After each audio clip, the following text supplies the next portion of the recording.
I don't mind that straight people are embracing the queer lifestyle more and more, but I do have some requests. Straight girls, stop doing poppers on the dance floor.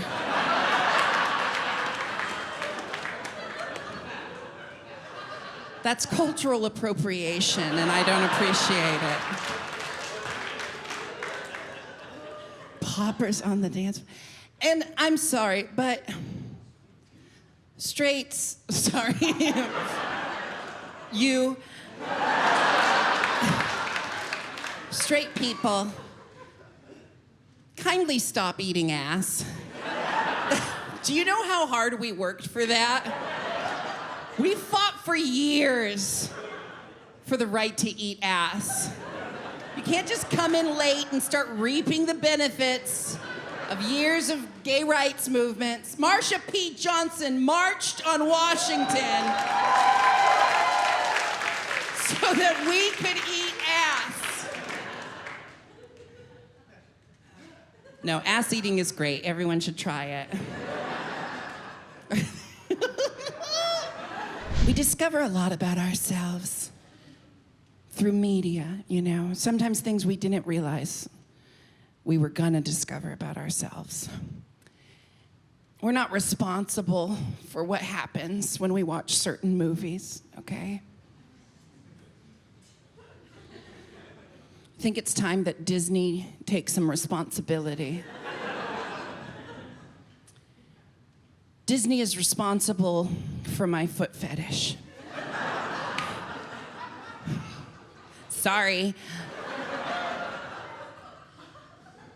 I used to be more nervous to talk about my foot fetish, but it's like so mainstream these days. You know, like every Instagrammer like posts pics of their feet now, so I feel comfortable telling you. Disney is responsible for my foot fetish. The movie was Beauty and the Beast.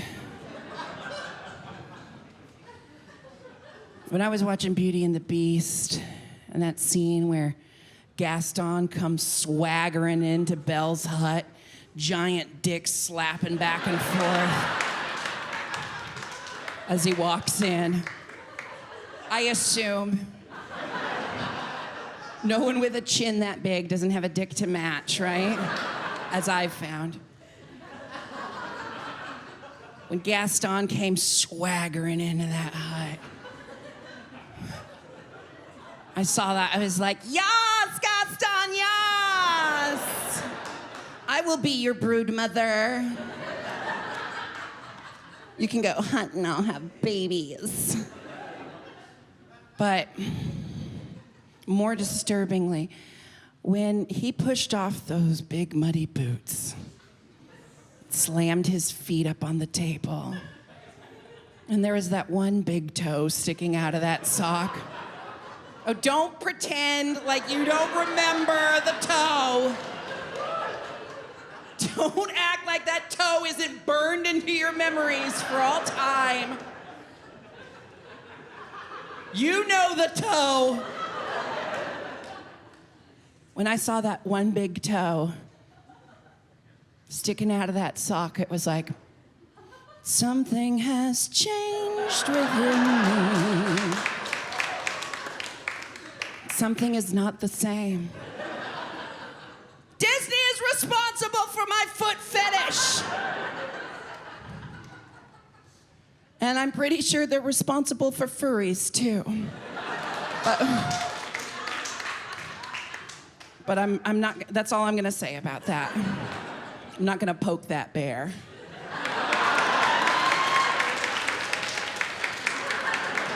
I don't know if you could tell just by looking at me, but I'm from Portland, Oregon. I was born and raised in Portland. I moved away, and then I came back. And because Portlanders are like the Amish on Rumspringa. 90% of them come back after they like sow their wild oats. It's funnier if you're from Portland. Fuck you. That joke kills in Portland. Why are you Portland?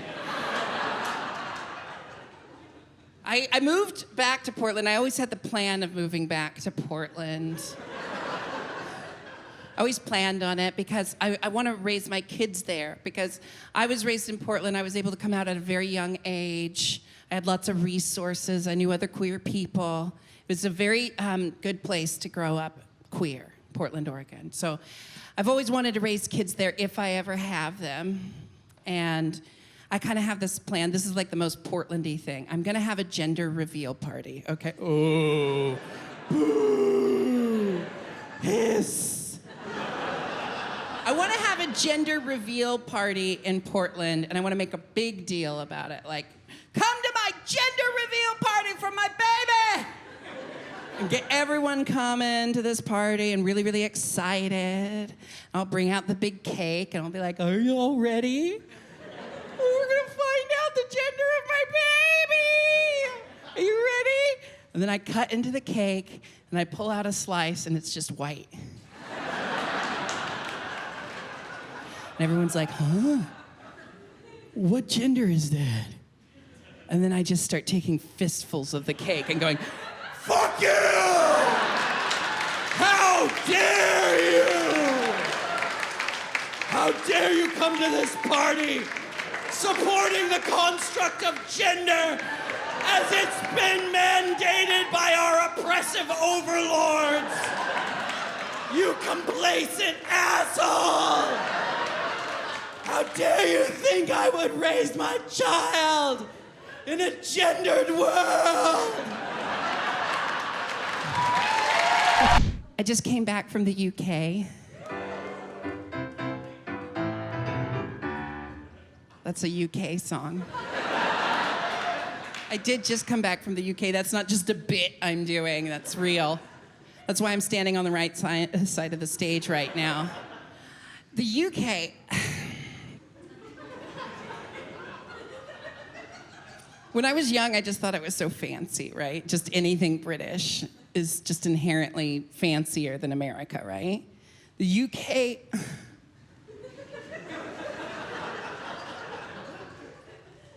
The UK is just the US with bad lighting. It's like... I don't know if anyone here is British, so sorry if you're feeling really, like, called out right now. But they do this thing where they, instead of hello, like a decent person would say to someone on the street, instead of saying, like, hello, how are you? They go, you okay? You all right? And as an alcoholic, that is, like, really triggering. To just start a conversation like that. You okay? You don't know me! You don't know what I did last night!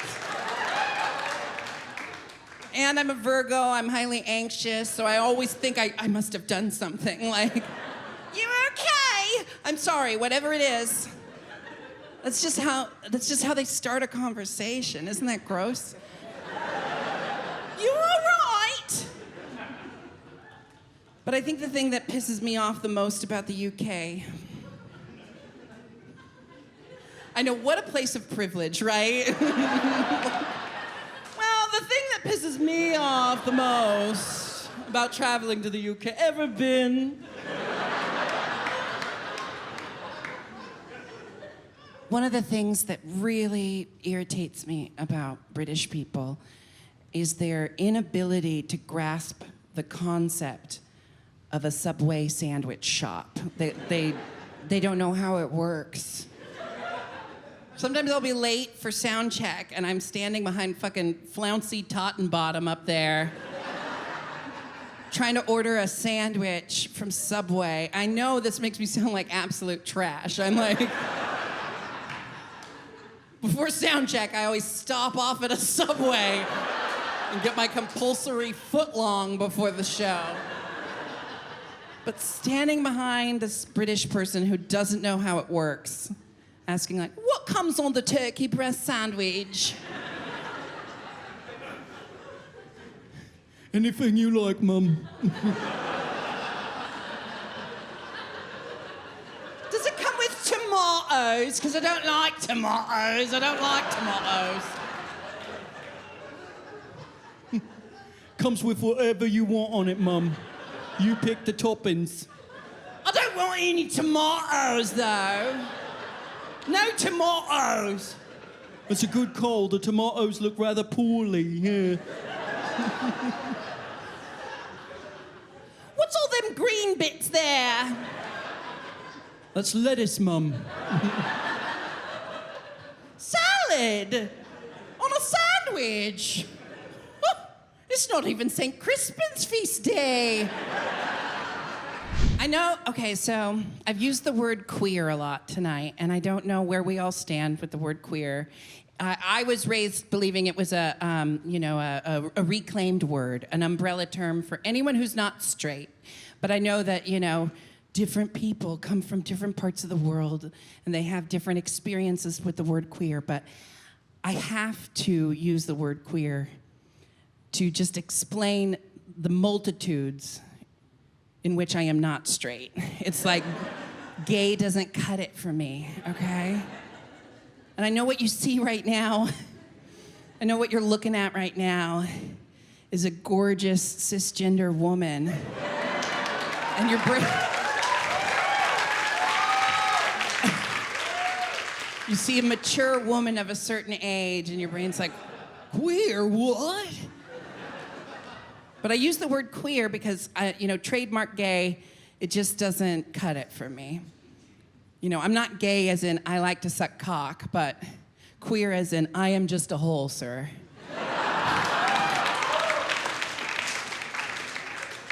I'm not gay as in like brunch with the girls, but queer as in feed me, Seymour.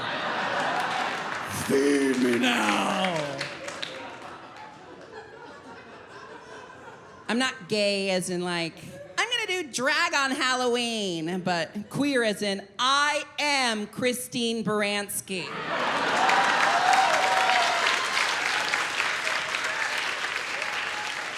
I just am her. I'm not gay as in yas,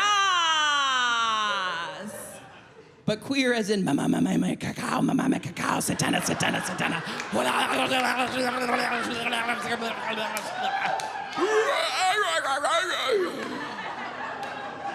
COVID! Okay, now that we got that out of the way, I feel like you have to address it, right? I didn't know how to bring it up without making us all sad, but I felt like it's my responsibility as a voice for the people to at least acknowledge that it happened. Like, that happened. When it happened, I went through all the drag queen stages of grief. Okay, there's only one stage. And it's wondering, how is this going to affect me directly? It's really hard to just watch my calendar, just like gigs just started disappearing left and right, like my dad. And,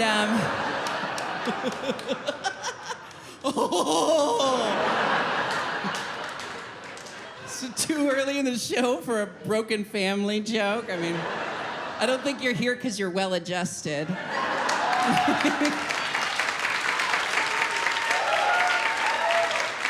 Dads are so optional these days.